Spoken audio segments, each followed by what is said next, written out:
Why were they metal plates? That's a good question, and I'm not sure we can definitively say why they're metal plates. But in Jacob, he says, I'm trying to remember what the exact reference is, but Jacob basically says we engrave our words on plates because we know nothing else will survive.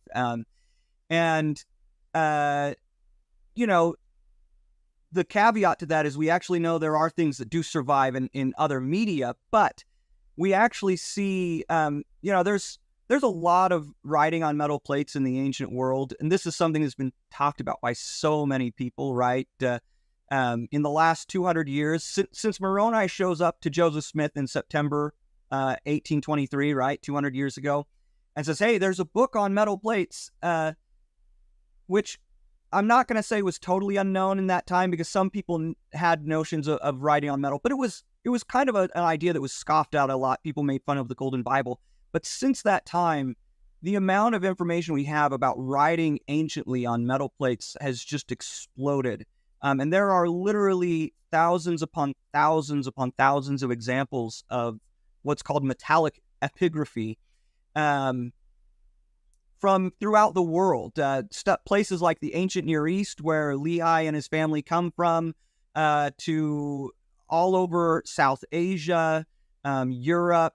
It's really kind of a global phenomenon. We don't have it as much in the Americas, but we do have golden discs that have hieroglyphic inscriptions along the rim and things like that at Chichen Itza and stuff like that. So it really is, writing on metal is something that happened all over the ancient world.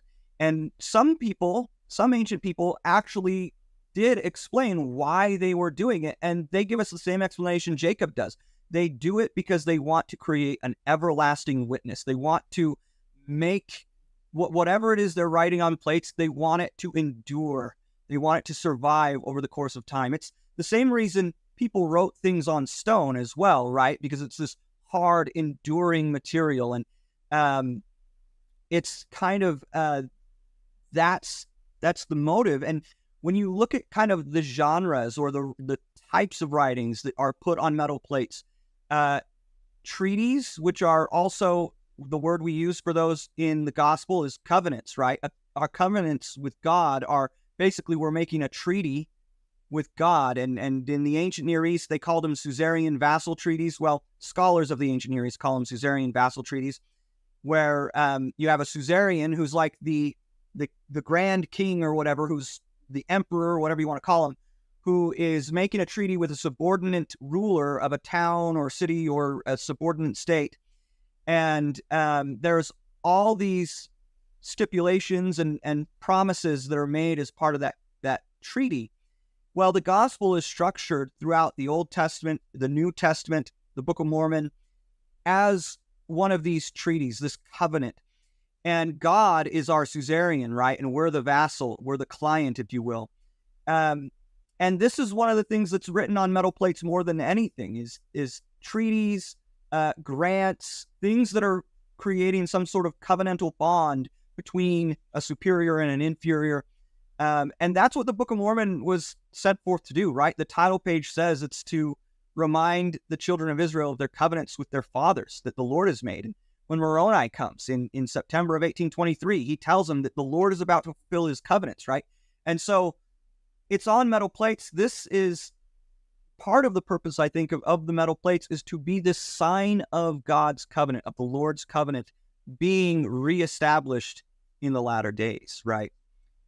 So That's it's so interesting that they had that intentionality with those things. I suppose we live in a world now where sort of things come and go. It's very faddy, and even, we have access to the internet and we just keep everything in the cloud, yeah.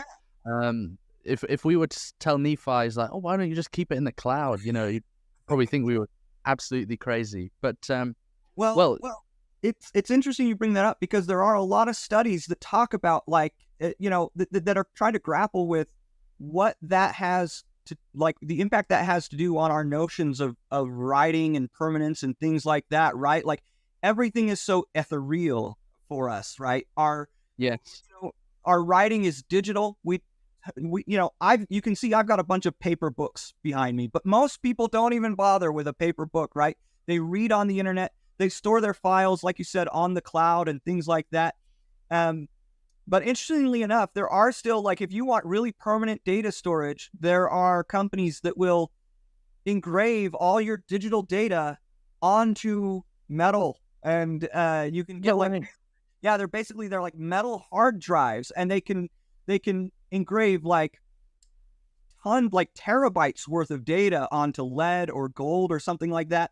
I don't know that much about it, but I know, like, basically here we are in the digital age where we've got so many different things going on, so many technological advancements. But if you want to really make sure your data storage is solid and permanent, metal is still the way to go. And there are still companies that will do that for you, that will just engrave all your data on metal to make it. I wish that Joseph Smith had engraved the signatures of the 3 witnesses onto metal.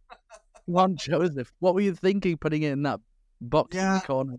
That was an unfortunate choice for sure. I know we needed one of those metal data people back then. But so when I spoke to Brant, he told me something that I didn't know, which was about Nephi's education based on the social status of Lehi and Sariah's family, meaning that he would have been trained as a scribe and trained in the writings of Isaiah, or as Americans would pronounce it, Isaiah. And so was this a common practice? Would Nephi have already been skilled in writing on metal and learning to make these plates of ore as he details in the book?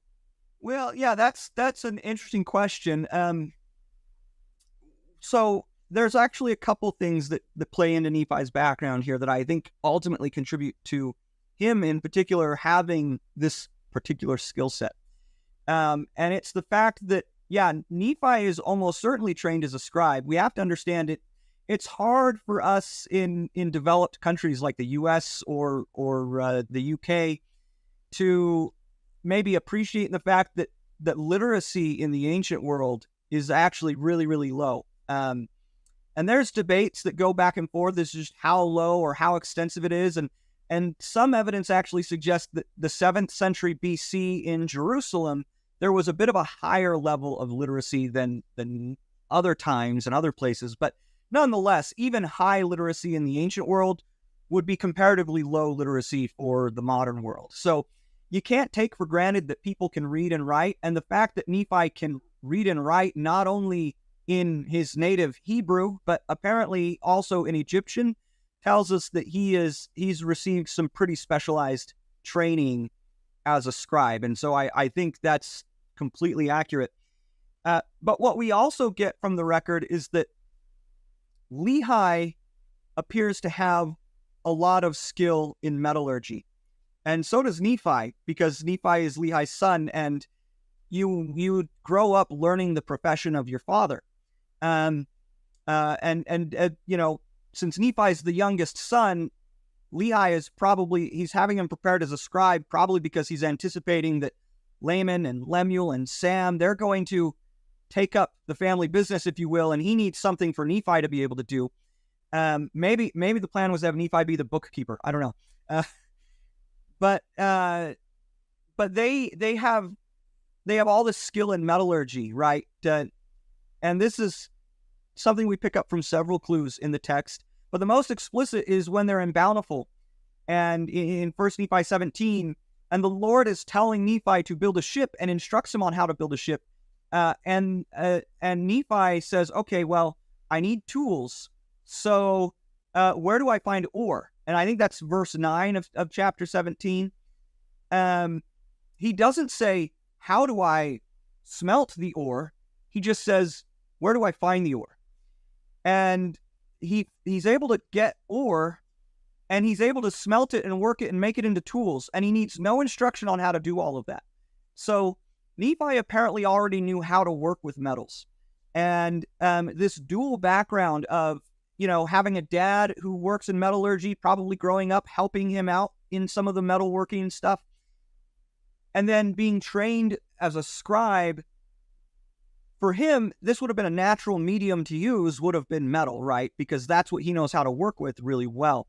And there's there's some evidence that suggests that in the early Iron Age, some of the earliest scribes in Israel, some of the earliest development of scribal training and stuff like that was happening among metal workers who worked in bronze and copper, because we see some of, like, one of the earliest needs, if you will, scribal needs, was people wanted their name inscribed on their arrowheads because they wanted to be able, this is going to sound crazy, but they wanted to be able to take credit for their kills, right?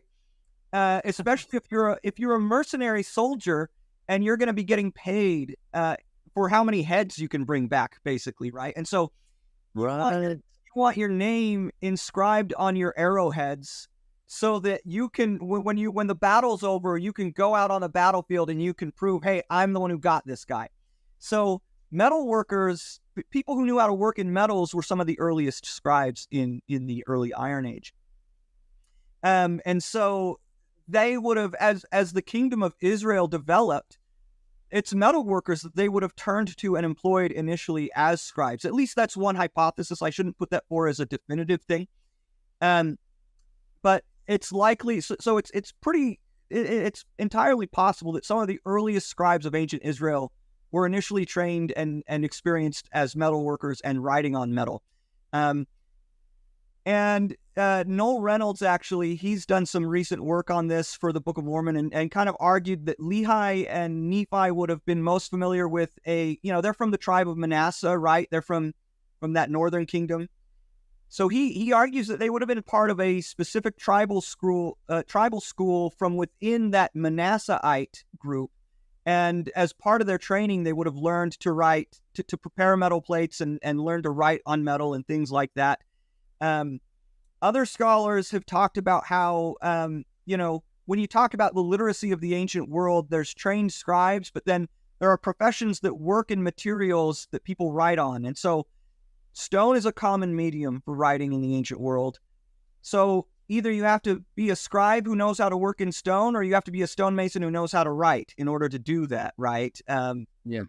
And likewise, we know that metal is a medium that's used, and we even have, it's a really small example, but we have 2 small scrolls of silver that have writing on them, a biblical passage, in fact, that came right from Jerusalem, date right to Lehi's time. So we know that there are scribes or metal workers or both that are being trained in writing on metal at that time. And so I think Nephi's particular background, he clearly has the skill set in both metalworking and scribal practice. And so for him, writing on metal would have been one of the most natural things to do.